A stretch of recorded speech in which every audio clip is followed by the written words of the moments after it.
बोलताना विचार सांगितलाय, पत्नी करताना विचार सांगितलेले आहेत, पण तो कालाच्या ओघात न केलेला बरं. आणि गुरु करताना विचार सांगितले आहेत. लक्षात ठेवा, कोणाचे मागे लागायचं नाही. कोणाच्या मागे लागलं ना, महिला प्रदेशाध्यक्ष पदाचा राजीनामा देणं पडतो.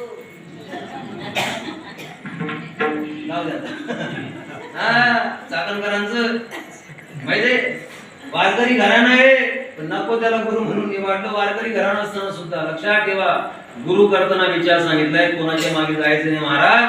त्यात मेथीची जुडी 10 रुपयाची भेटते, आपण लगे उचलत नाही. मातीचा माठ 200 रुपयाचा असतो. 200 नाही, 500 रुपये धरणं पडेल. नोट बी धरणं पडेल.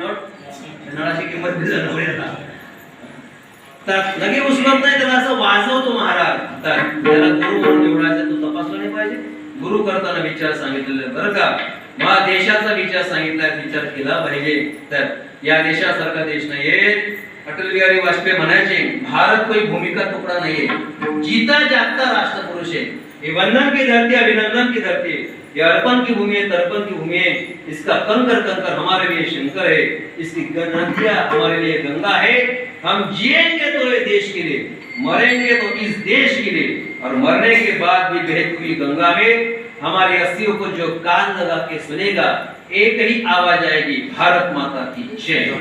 देश महत्वाचा आहे, धर्म महत्वाचा आहे.